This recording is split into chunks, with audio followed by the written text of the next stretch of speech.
Hey guys, it's Chicken Jam, and today we are talking about licks with open notes in them. Mm-hmm. Open strings. Right. So this is off the cuff, like we picked out the topic, and now we got to come up with things. So, let's talk about what key we talking about first. Let's do G. G. G's All right, G. So like, give me a lick in G with some open notes in it, and then I got to do one. Okay, so what I'm going to do here is like, I've got an open lick in G, and you're utilizing your open G string. However, I'm going to show you that you can actually utilize the exact same lick in other keys. So I'll show you how this lick goes first. I may have explained this once in the channel, but I do it all the time. So you can also go down with it.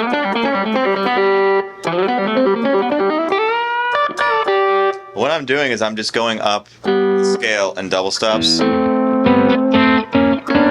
Yeah, that whole... So basically what that looks like here is you got your middle finger on the 5th fret of the D, your index on the 4th fret of the G. That's the first position, and the second position is your like minor position. So ring finger on the 7th fret of the D. Like A minor. Yeah. Index on the 5th fret of the G. Then you just move that half step up. It's like a 2-sharp diminish kind of move. Essentially, yeah. But you can just move it up 1 fret. Yeah, so you got... And then you got the 3rd and the 5 of G again. Yeah. So, and then you're just... And then every time you play, you go... You know, D string to G string, D string to G string, but every time you go to that G, you pull off to the open G. That's it.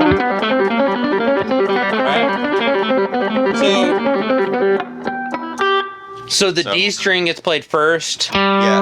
On the 5th fret, and then you tell me if I'm wrong about this. And on that, when you're doing this, then you. Yep. And then 7th fret on the D string, then pull up 5th fret. Correct. And then.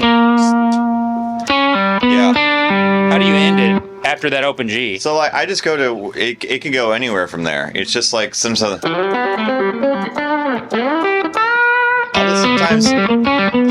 I'll just end on that note. Or it depends on where you're going. See, okay, so it's like a walk up.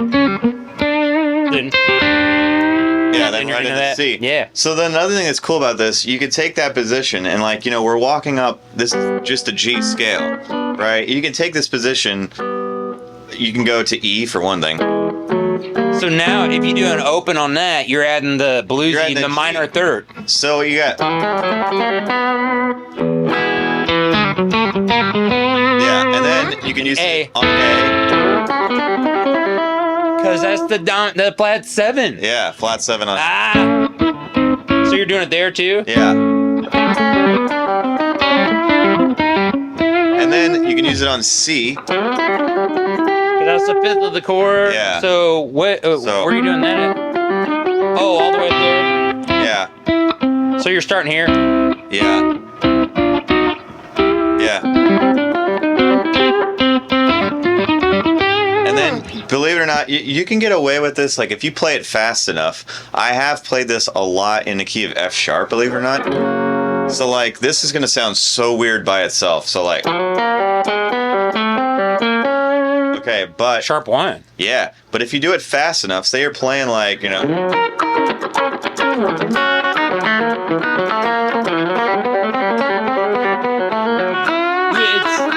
It's You know what I mean? Yeah, it just sounds real chromatic-y. Yeah, it sounds chromatic-y. You can literally put it in almost any key, and if you do it fast enough, it sounds good. If you're going like... That sounds weird. You can do it in F. F sounds good.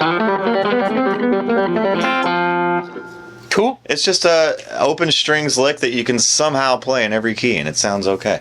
Amazing. Yeah. All right. Your turn. Okay, so G. I'm gonna go back to G. Let's go to G. So like I don't actually know what I'm about to do here, so I gotta. I'm gonna do the old bluegrass lick. That sounds good. Bluegrass lick. All right.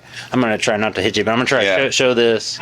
All right, so I don't I normally think about triads and stuff, but when I'm in an open position, I don't really know what I think about. Like, I just have licks and I think about the notes that are in it. So here's what it is. I really think about open position different, and it was like I learned those first, like the bluegrass thing. So this works over G though. It's got some pentatonic,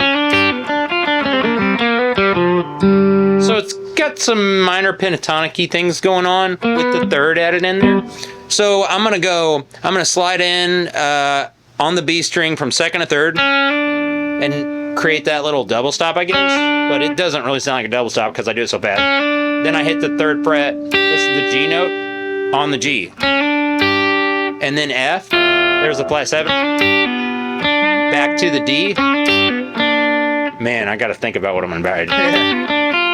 Okay, and then I go F, first fret, third fret on the B, back up to first fret, that F on the E string, and then back to the third fret there, and then I pull off from the sharp 4 of G, so it's right here. It's the second fret. I go down to 4. So okay. And then here's where it gets kind of out of the minor pentatonic. I'm gonna go to the third fret on there, that B flat, and slide up to the B, and that helps state the chord a little bit. And then here's your open G note, out of tune, but it's there. And then I go third fret on the D string, pull off to open to that G, or if you don't want to open, you can slide back in, and there's a.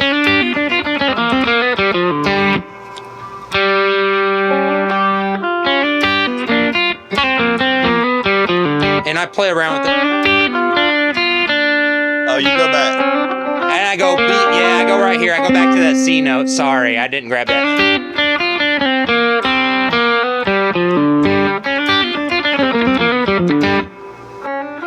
I'm gonna not think about it, do it slow.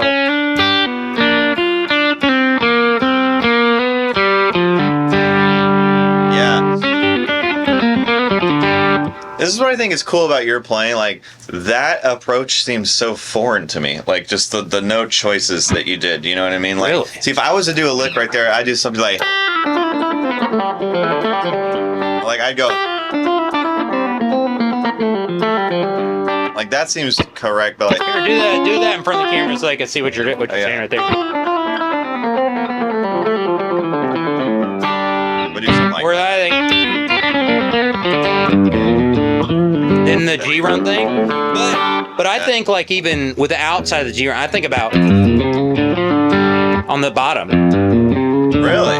Yeah, it's minor pentatonic Yeah. scale, and then I can blend them.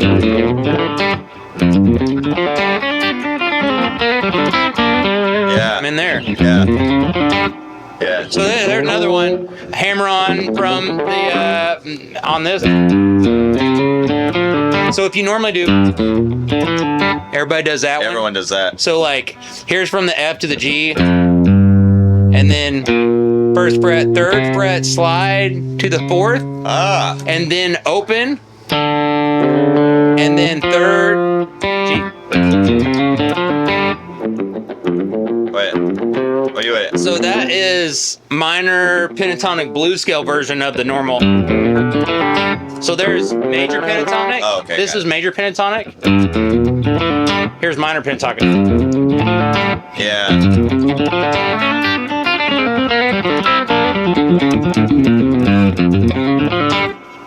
Yeah. So just a little bit more bluesier. It is. But you're doing that, but you're just running it different. Yeah, I mean, it's like we're using the same notes. It's just like I don't know, like the way I go back and forth. If I was gonna play fast without like thinking about it, yeah, it's just like you play fast without thinking about it differently than I would.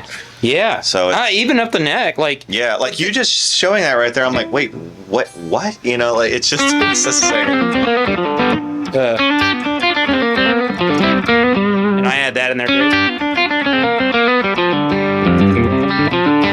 Yeah, that's cool.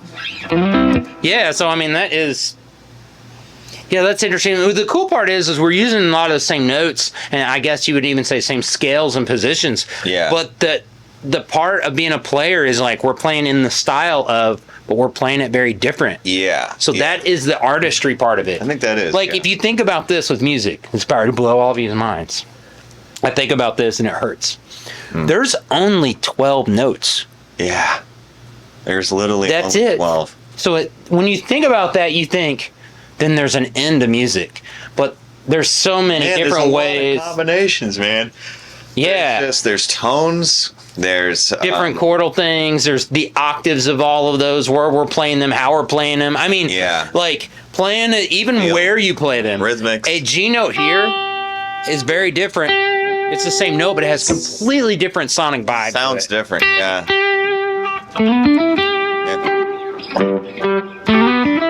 Oh, yeah, like listen to that.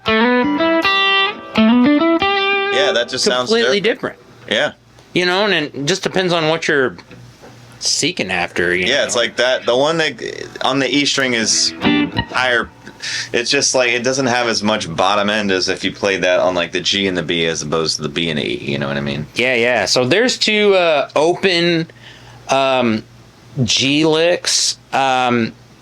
Let's do one over a 5 chord. Any key you want to pick. Over a 5 Yeah, chord? so like you're soloing and then you get to a 5 chord. Okay. You got anything like that? And I can go. You went first last time, so let me just continue and I'll let you go for it. So this is one if I'm an A, and there's a couple bars of 5, so it'd be over E, B.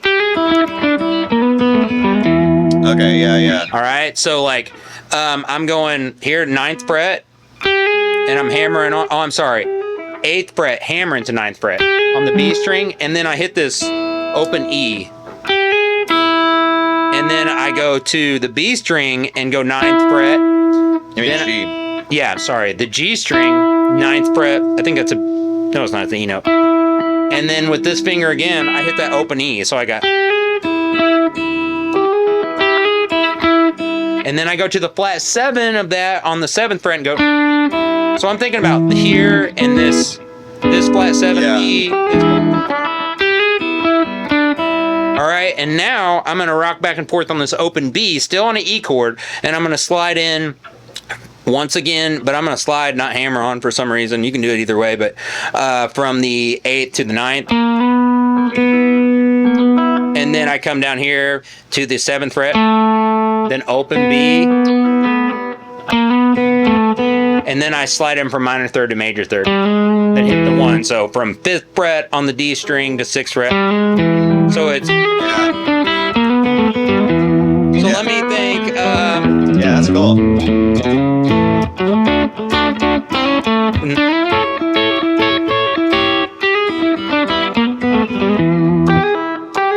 So 2 bars of 5 over an E.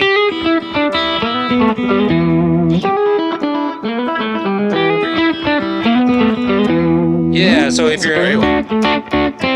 So.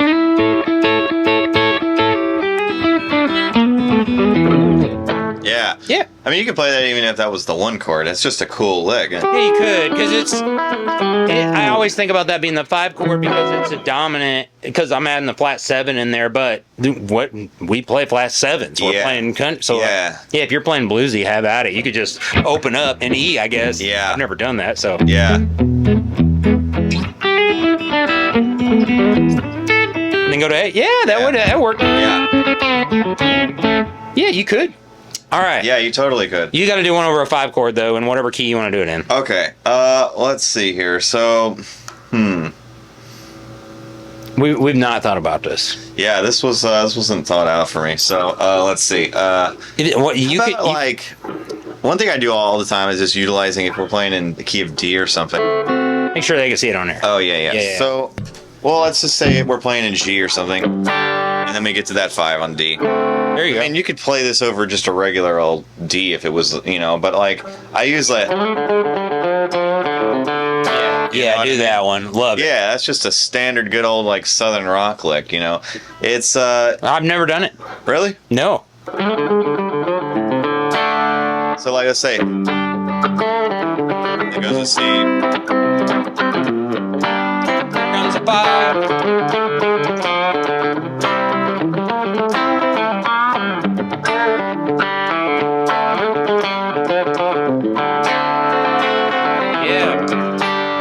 So Yeah, show that. basically, it's just you're playing. So he's doing it over a D chord. We're in the key of G. You can take any like pattern you want for this, but basically, I'm just pulling off from the D on the. You got the 7th fret of the D, and then you have a 6th fret, and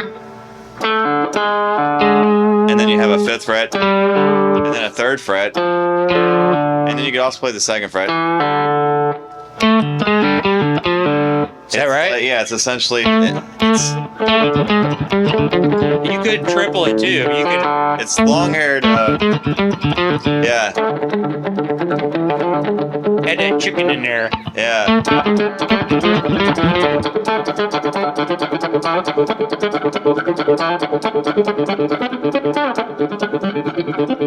And then so you can also play.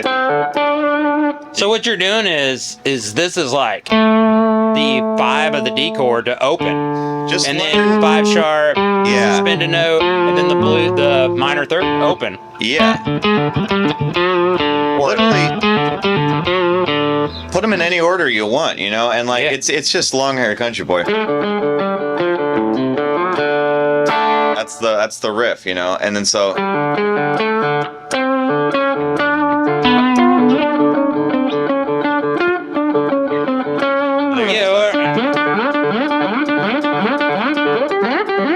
That's another thing you could do. Like you hit that. I'm terrible at taps. So Oh, really? You yeah. hit like a 12th fret of the D, pull it off,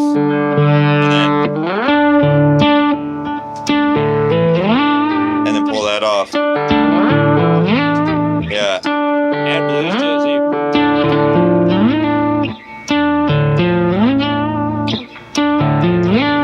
You did. Oh,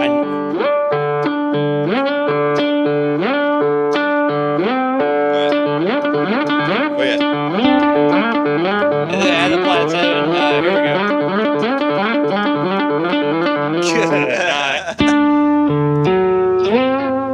And right before you change chords. That was cool. If you're in, yeah, that's what I was thinking. If you're in D and going to G, you could go. There's a third okay. and now we're to a G chord, and then you're right here on G. Then there's a 3rd of G. So so if you're in, you know what I mean? Yeah. Yeah. I essentially play a dominant chord, so there's a 3rd of D. So here's D, open D, F sharp, slide to the flat 7. Yeah. Now we're at G. Yeah. You can also do that in G, like if you. That's Yeah, A. and you could do it in A. You can do an A. And then you can also. We could do it in E. You could do it in E twice. You got the high one. It's just Tom Petty. Yeah. Yeah, and then you can literally go anywhere. Yeah. That old lick. Shoot, you could play this. There's this riff I came up with the other day on the B string that you could do. Somebody should make that into a song. And that brings me to another thing that I like this. I think sometimes people, when you get advanced, you kind of, I don't know if this is right, demonize openness. Because you're like, well, you can't transpose everything. But I will tell you this. You need to be able to play in other keys and be able to do things like that. But there is what the guitar has that other instruments don't, or other non-string instruments have, is open notes. Yeah. Like, trombone don't have an open note. No. You know what I mean? A piano doesn't have an open note. And if they were to play something that was like I was saying, that F sharp, like they would be like, it would be like imagine playing that on an instrument. It would just be like, it sounds right on a guitar. And imagine you have a press down note. Yeah. And you have that. You don't have that on another. Yeah. I mean, you could. I mean, I'm a piano player too. You can kind of do that, but not really. It's not going to sound like. You know what I found out the other day is that you know Whole Lot of Love, obviously, right? Led Zeppelin. So like, do you know the lick? Like everybody plays like. Okay, like everybody plays it like that, but he's actually playing. and he's hitting that D and D and then bending. It's like, but like hit And that. getting it barely out of pitch. Yeah, but like he's playing it with the open D. Yeah. Oh, to add some See, there's another thing. Yeah. If you, You would.